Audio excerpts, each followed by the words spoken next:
Prince Andrew doit retourner aux États-Unis pour faire face à des questions sur les allégations sexuelles contre lui, révèle un sondage exclusif en Amérique et en Grande-Bretagne.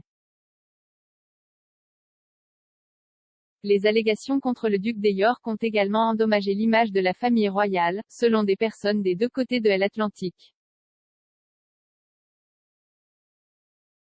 L'enquête commandée par Sunday Express, menée aux États-Unis et au Royaume-Uni, a révélé que près de 9 personnes sur 10 en Grande-Bretagne, 88,31%, voulaient qu'il se soumette à un interrogatoire en Amérique sur des accusations de viol et d'agression sexuelle. Le résultat du sondage américain, qui demandait « Pensez-vous que le prince Andrew devrait retourner aux États-Unis pour répondre aux allégations sexuelles formulées contre lui ?» Les allégations contre Andrew ont endommagé l'image de la famille royale, ont déclaré 76,92% des Britanniques, tandis que 68,63% des Américains étaient d'accord. Les deux sondages ont été menés par OnePulse, la plateforme d'opinion en temps réel. Chacun a posé la même série de questions, interrogé pour savoir s'il pensait que le prince Andrew reviendrait un jour à la vie en tant que membre actif de la famille royale. 83,22% ont déclaré qu'ils pensaient qu'il ne le ferait pas, tandis que 72,13% des Américains ont déclaré que le prince ne reviendrait pas. Les résultats seront un coup dévastateur pour Andrew. Une audience préliminaire est déjà prévue pour le mois prochain et un avocat de premier plan a averti que le prince n'avait plus de bonne option. Le 13 septembre, le juge de la Cour fédérale de Manhattan, Lewis Kaplan, décidera s'il convient de poursuivre le fils de 61 ans de la reine si lui ou son équipe juridique n'ont pas encore répondu aux réclamations. Le duc ne peut pas être contraint de répondre à l'affaire civile déposée la semaine dernière par Virginia Giuffre, une prétendue esclave sexuelle de l'ami d'Andrew, le regretté financier pédophile Jeffrey Epstein. Elle allègue avoir été agressée sexuellement par le prince au moins 3 fois alors qu'elle avait 17 ans. Mais s'il ne répond pas dans les 21 jours, il risque de perdre l'affaire, avec une condamnation automatique du tribunal à son encontre et une demande de dommages et intérêts qui, selon certains experts juridiques, pourrait s'élever à des dizaines de millions de dollars. Notre sondage d'aujourd'hui HUI révèle qu'une écrasante majorité d'Américains pensent, tout comme les Britanniques, qu'Andrew devrait répondre à Madame Giuffre dont le procès l'accuse de violences sexuelles, d'abus sexuels et de viol au premier degré. Le prince qui est avec la reine à Balmoral, où il aurait des discussions de crise avec son frère le prince Charles, est désormais confronté à un double dilemme face au scandale.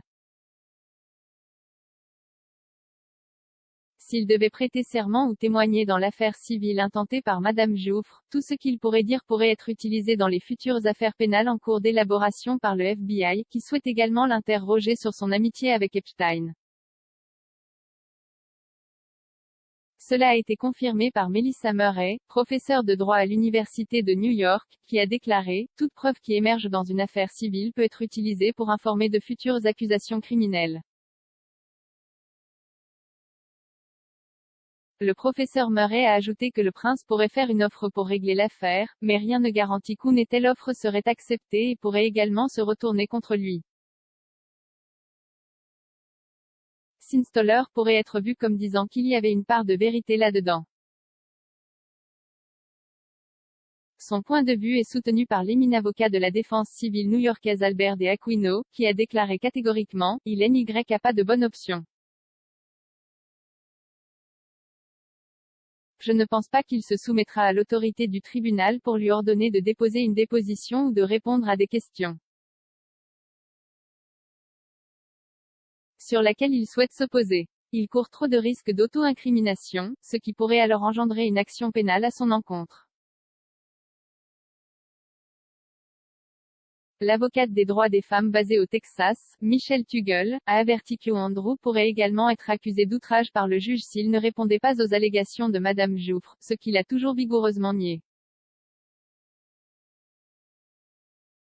Cela ne signifierait pas que le duc pourrait être extradé de Grande-Bretagne mais il pourrait être arrêté si un juge l'inculpe et qu'il essaie ensuite de se rendre aux États-Unis, a déclaré Madame Tuggle. Elle a ajouté: « Je pense qu'il va continuer à essayer de faire ce qu'il a déjà fait, c'est-à-dire éviter, ne pas répondre et ne pas coopérer. Mais cela pourrait avoir des conséquences très négatives pour lui dans le système civil. » Le duc aurait demandé à l'avocat de la défense pénale de Londres, Gary Bloxham, de l'aider à préparer son prochain mouvement. Monsieur Bloxham a défendu les troupes britanniques contre des allégations de crimes de guerre ainsi que des footballeurs dans des affaires d'agression. David Bois, l'avocat représentant Madame Jouffre, connue sous son nom de jeune fille Roberts lorsque les incidents présumés ont eu lieu, a déclaré la semaine dernière: « Il peut m'ignorer et il peut ignorer Virginia, ce qu'il fait depuis 5 ans. Mais il ne peut pas ignorer le processus judiciaire. C'est maintenant aux tribunaux de trancher. Les allégations pourraient difficilement être pires. C'est un cauchemar de relations publiques. » Commentaire de Michael Cole. J'ai toujours aimé le prince Andrew. Amical, accessible, souriant, en contraste marqué avec les autres enfants de la reine qui étaient épineux, considérant les médias comme l'ennemi. Il était complètement différent. Ils aimaient le ski et les chevaux, il aimait le golf et s'asseoir au soleil. Il ne leur ressemblait même pas, gardant ses cheveux et empilant sur les kilos, devenant le duc de Port, alors qu'il restait assez mince et épars. Le prince Andrew a servi avec distinction en tant que pilote d'hélicoptère avec la Task Force pendant la guerre des Malouines il y a 39 ans. Victoire dans l'Atlantique Sud, il était largement admiré par les hommes et les femmes et était considéré comme l'enfant préféré de la reine. Le jour de ses fiançailles avec Sarah Ferguson en mars 1986, Anthony Cartioud et ITN et moi avons interviewé le couple au palais de Buckingham. Pour sa franchise, sa bonne humeur et ses idées révélatrices, l'interview a été considérée comme l'interview royale la plus révélatrice de tous les temps. Leur baiser sur le balcon du palais de Buckingham après le mariage à l'abbaye de Westminster était la vraie chose. Jay couvert leur première tournée à l'étranger.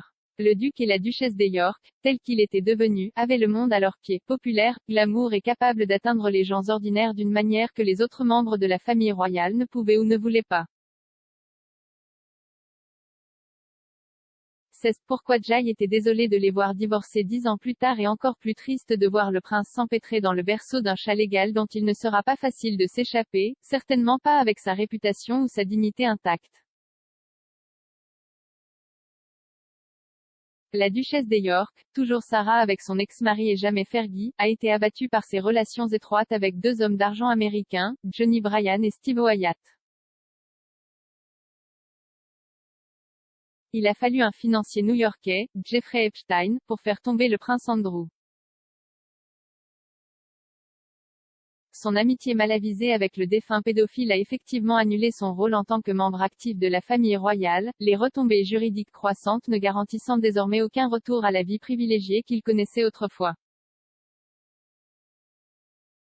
Pour que le deuxième fils de la reine ne puisse pas se rendre en Amérique, notre allié le plus important, sans la certitude d'être signifié d'une assignation à comparaître, de comparaître comme témoin dans les poursuites pénales de son ancienne amie Ghislaine Maxwell, ou d'être giflé avec un bref en tant qu'intimé dans une affaire civile intentée par Virginia Giuffre, est tout simplement désastreux. Les allégations portées par Madame Giuffre, anciennement Virginia Roberts, ne pourraient pas être plus graves ou sinistres, que le prince l'a agressée sexuellement lorsqu'elle était adolescente, lorsqu'elle a été victime de la traite par Epstein pour avoir des relations sexuelles avec Andrew alors qu'elle avait 17 ans et une mineure de moins de loi américaine. Mais c'est la chose Virginia Roberts, c'est la loi américaine. Il est peut-être puissant, mais son mandat ne relève pas du royaume de la mère du prince Andrew, la reine.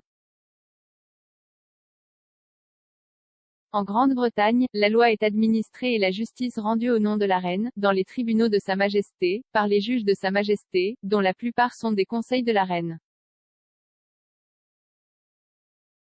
Les allégations contre le prince pourraient difficilement être pires et c'est un cauchemar de relations publiques pour Buckingham Palace, menaçant d'éclipser les célébrations du jubilé de platine de la reine l'année prochaine. C'est extrêmement dommageable pour le prince personnellement mais, il ne faut pas l'oublier, il n'a jamais été inculpé d'aucun crime et a toujours nié tout acte répréhensible et a même rencontré la Miss Roberts de l'époque. Avec un démenti aussi catégorique de la part d'un prince du sang royal, ses avocats londoniens ont joué un rôle de chauve-souris contre les allégations venues d'outre-Atlantique de l'obstruction, disent les avocats de Madame Giuffre, aujourd'hui mère de 38 ans sur 3 vivant en Australie. C'est certainement la meilleure réponse juridique, quelle que soit la gravité des retombées des relations publiques. C'est une affaire civile, pas pénale, le prince n'est pas l'accusé et ne sera pas un défendeur légal à moins qu'il ne réponde au bref. S'il n'éprouve aucun scrupule à le faire, il ne peut pas être forcé, c'est une question d'argent, pas de prison. Madame Giuffre demande des dommages-intérêts non spécifiés. Mais même si l'affaire est portée devant un tribunal de New York, et qu'une jury trouve pour la plaignante et lui accorde plusieurs milliers de dollars, il est très douteux qu'un tel jugement puisse être exécuté en Grande-Bretagne, pas si Andrew n'avait pris aucune part au procès et ne s'était donc pas défendu contre les allégations. En bref, si le prince Andrew n'entre jamais dans un pays où les États-Unis ont compétence, il est en sécurité. En plus de toutes les autres considérations, l'âge du consentement sexuel en Grande-Bretagne est de 16 ans, et non de 17 ans comme à New York, bien que d'autres États américains varient. Je suis heureux de voir que Andrew a engagé une société de relations publiques pour gérer la tempête médiatique croissante. J'espère seulement qu'il suivra de bons conseils. Encore plus inquiétant que l'affaire civile Giuffre, le prince devrait s'inquiéter des poursuites pénales contre Maxwell, 59 ans, qui vit dans des conditions difficiles dans une maison d'arrêt désagréable à Brooklyn depuis plus d'1 an pour avoir procuré des adolescentes à Epstein. À des abus sexuels, elle doit être jugée en novembre. Mais si on lui propose une négociation de plaidoyer, moins de peine de prison en échange d'un aveu de culpabilité et du nom d'hommes éminents qui étaient des amis d'Epstein et partageaient ses penchants et ses pratiques sexuelles, il se peut qu'un certain nombre d'hommes célèbres se retrouvent dans une plus grande péril juridique que même le prince troublé est en ce moment.